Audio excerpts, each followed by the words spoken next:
অনেকে সাধনায় বসলে কিংবা ধ্যানে বসলে যখন ধ্যান কিছুটা পর্যায়ে যায় অনেকের হাত অটোমেটিক উঠে যায় উপরের দিকে।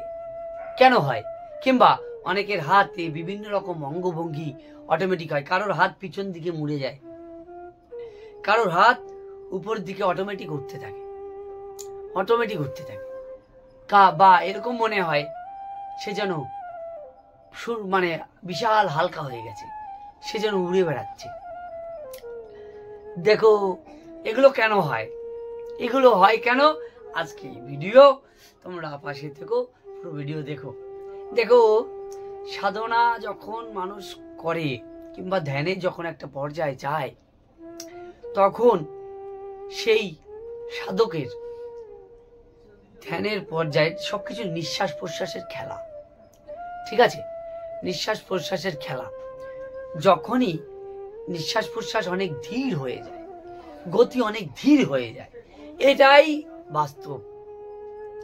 ধীর যখন হয়ে যায় নিঃশ্বাস প্রশ্বাস, তখন তোমার বিভিন্ন তোমার যে শ্বাস প্রশ্বাসের গতি, সেই গতির তোমার তখনই তোমার যে শ্বাস প্রশ্বাস বা শক্তি, তোমার সুষুম্নার তিনটে নাড়ি ইরা পিঙ্গলা সুষুম্না, এই ইরা পিঙ্গলা সুষুম্নার মধ্যে শক্তি প্রবাহিত হয়, তখন সুষুম্নার পথে।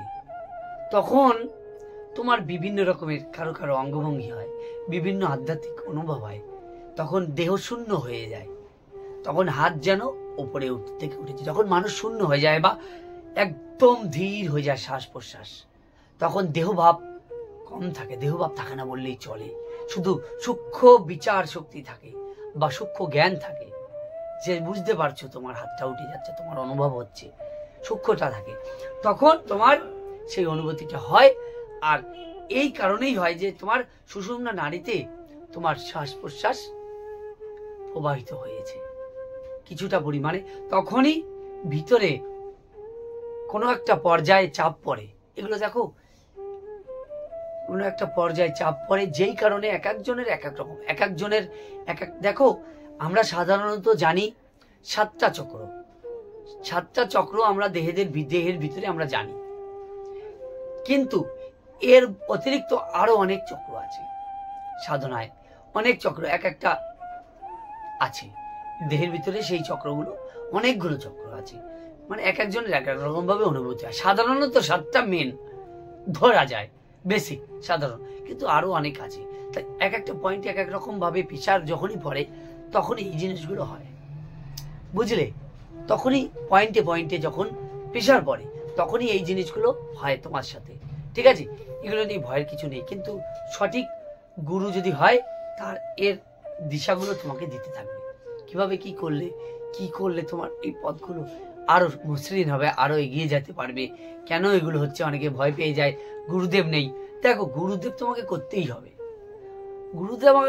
হবে, এগুলো হচ্ছে মানে তোমার সামনে এগোনোর জন্য দিক নির্দেশনার প্রয়োজন। একা তুমি কত দূর এগোবে ওই পর্যন্ত স্থির থাকতে হবে। এইটাই শুধু ওই যেগুলো হচ্ছে ওগুলো সাধারণ ছোটখাটো বিষয়, এরপরে আরো বড় বড় অনেক কিছু আছে, অনেক কিছু অনুভব করা আছে, আরো অনেক আনন্দময় পরিবেশ আছে, আনন্দ আছে, আরো সাধনার অনেক উচ্চতে অনেক কিছু আছে যেগুলো অনুভব তোমাকে করতে হবে।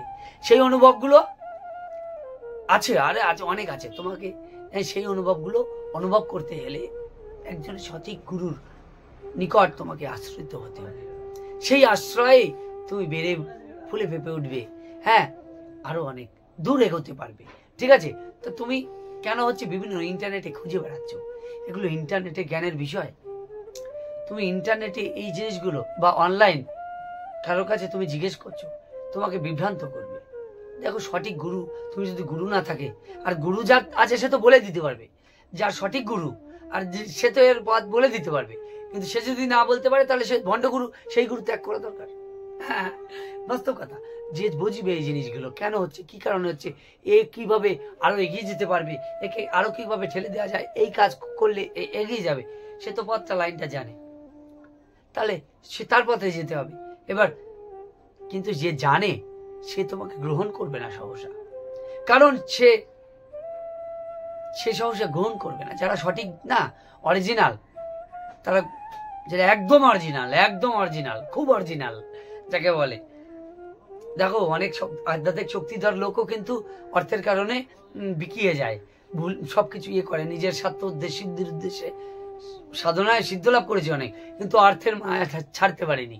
নিজে খাটবে না, লোকের পয়সা কামিয়ে খাবে, লোকের পয়সা চেয়ে খাবে বা লোকের দান দক্ষিণে খাবে, এই বিষয়। কিন্তু দেখো যারা অরিজিনাল তারা তোমাকে গ্রহণ করবে না, বুঝেছো? তোমাকে ভালোবাসার মাধ্যমে প্রেম ভক্তি ভালোবাসা সেবার মাধ্যমে তার ভালোবাসা আদায় করে তারপর তার কাছ থেকে তোমাকে আগে যাওয়ার পথ তোমার পেতে হবে। সে যে জানে সে সহসা তোমাকে এই পথ ছাড়া এর উপরের দিকে যাওয়ার পথ ছেড়ে বলবে না তোমাকে। কেন বলবে? তার কিসের টাকা, বুঝেছো? এই বিষয়গুলো এই কারণেই হয়, ঠিক আছে?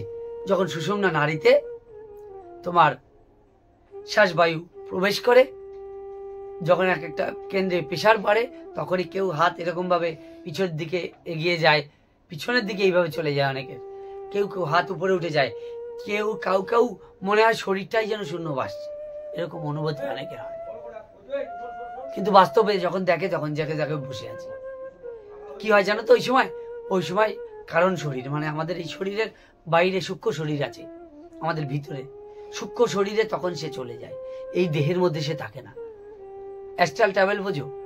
এই তখন সূক্ষ্ম পথে সে তখন চলে যায়, তখন মনে হয় সে যেন ভাসছে শূন্যে, কিছুটা পরিমাণ সে অ্যাস্ট্রাল ট্রাভেলের অনুভব করতে পারে, সেই জায়গায় সে তখন অনুভব করতে পারে, বুঝেছো? দেখো তাই বলবে যে অ্যাস্ট্রাল ট্রাভেল, ও এটা যে কোনো গুরুদেব গিয়েই অ্যাস্ট্রাল ট্রাভেল করে ঠিক করে দিয়ে আসবে। তাহলে তো তুমি যখন বিপদে পড়বে, দেখো বাস্তব কথা আমি বলি, তোমার যখন গুরুদেব দায়িত্বই নিজে, তোমার যখন হাতটা একটা কাজ করতে গেলে হাতুড়ি দিয়ে কাজ করছো, হাতুর পারে বাড়ি মারবে, তখন তো অ্যাস্ট্রাল ট্রাভেল করে তোমার গুরুদেব তোমার ঠিক করতে পারে। ওই বাস্তবতা ওগুলো ছেড়ে দাও, সেই জামানা নেই, আছে খুব কম সাধক সেই পর্যায়ের, কিন্তু সেই শক্তি যে সাধক জানে সহসা এগুলো খরচ করে না, যে এই জিনিসগুলো জানে, বুঝেছো? সে সহসা এগুলো খরচ করে না। দেখো তোমার কর্মের জোরে তোমার হাতটা কাটলো হাতুড়ি দিয়ে, তুমি বাড়ি মারছো, তোমার অসাবধানতা, তোমার কাটলো, দোষটা তোমার, তাই বলে তোমার গুরুদেব তোমাকে কি ঠেকাবে? হ্যাঁ, এমন পরিস্থিতি আছে। দেখো তোমার অ্যাক্সিডেন্ট হবে মানে তোমার হবে, বাস্তব কথা। আধ্যাত্মিক শক্তির সঙ্গে এইগুলো গুলিয়ে ফেলতে হবে না। এমনও হয়, এমনও অনুভব হয় অনেক সময় পরমেশ্বর পরমাত্মা তোমাকে কৃপা করে, পরমাত্মা দেখো গুরুদেব ক্রেডিট নিয়ে নেয় সেই সময়। এমন সময় হয় যে এমন বিপদ থেকে তোমাকে গুরু মানে এমন বিপদ থেকে তো মনে হলো যেন কে যেন আমাকে রক্ষা করে দিল, পরমাত্মা তোমাকে রক্ষা করে, তুমি সঠিক পথে এগোচ্ছ, গুরুর চরণে তুমি সঠিকভাবে সমর্পণ হয়েছ। মনে হবে তোমার মনে করতে হবে গুরুই করছে, কিন্তু তোমার গুরু করে না প্রকৃতপক্ষে। হ্যাঁ, অনেক সময় অনেক গুরু করে, যারা প্রকৃত সেই সাধক তারা করতে পারে, গুরুই করে। কিন্তু পরমাত্মা অনেক সময় প্রকৃতি তোমাকে বহু বিপদ থেকে রক্ষা করে ফেলে। কিন্তু ভণ্ড গুরু তোমার সমর্পণ ঠিক আছে, ওই জন্য তোমার প্রকৃতি তোমাকে বাঁচিয়ে দিয়েছে সে যাত্রায়। কিন্তু সবসময় তো তুমি বাঁচবা না, অলৌকিক লীলা কি সবসময় হয়? হ্যাঁ, তুমি এখন হাতুড়ি দিয়ে মারছো, তুমি সঠিক হাতটাকে নিয়ে নাওনি, তোমার হাতে তো বাড়ি পড়বেই, তোমার হাতটা কাটবেই, তোমার গুরুদেব এসে তোমার বাঁচিয়ে দিয়ে যাবে। তো বাস্তবতা মানো, দেখো বাস্তবতাটাকে মানো, এই জিনিসগুলো বাস্তবতাটাকে মানো। হ্যাঁ, ঠিক আছে, এই হচ্ছে বিষয়। তোমরা বাস্তবভাবে স্পিরিচুয়ালিটিটাকে নাও, অলিক কল্পনা করে নিও না, ঠিক আছে? তা এই যে তোমার হাত উঠে যাচ্ছে বা এই হচ্ছে, এই অনুভূতিগুলো হচ্ছে এই সুষুম্নার পথে যাওয়ার জন্য। এটা একটা বিজ্ঞান যাকে বলো, বা বিশেষ জ্ঞান মানে তো বিজ্ঞান। এগুলো হয় এই কারণে, এগুলো মানসিক বিজ্ঞান, বুঝেছো? এই বিজ্ঞানটা সবাই মানতে চায় না, সায়েন্স অনেক ক্ষেত্রে মানে না, অনেকে মানে। যে অনুভব করেছে সে মানবে, যে অনুভব না করেছে সে মানবে না, এই বিষয়গুলো পাগল বলবে, ঠিক আছে? এইগুলো হয়। তো এই কারণে দেখো, আমরা বাস্তবভাবে ধর্মটাকে মানব, যখন অনুভূতি সচক্ষে স্বভাবে দেখব, অনুভব করব, তখনই মানব। ঠিক অনুভব না করলে তখন কিছু মানা যায় না, তাই অনুভব করতে হবে। ঠিক তো অনুভব তোমার হবে, অনুভব হোক এই বিষয়গুলো।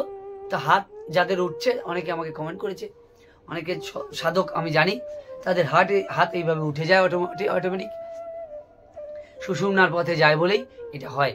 অনেক অনুভবগুলো এগুলো হয়। তা এগুলো নিয়ে বেশি মাতামাতি নেই, সঠিক গুরুর চরণে সমর্পণ করো, যে বোঝে এই বিষয়গুলো। যে বোঝে না, যে গুরুদেব, তোমার গুরুদেব আছে, কিন্তু তুমি সেই গুরুদেবের কাছে কি বললে যে আমার এই প্রবলেম, সে বললো হো কিছু না, কিছু না, এই কারণে হচ্ছে, এই কারণে হচ্ছে, ভগবান তোমাকে তোমার মনোপুত উত্তর দিতে পারলো না, তার মানে সে ভণ্ড গুরু, সে জানে না কেন হচ্ছে।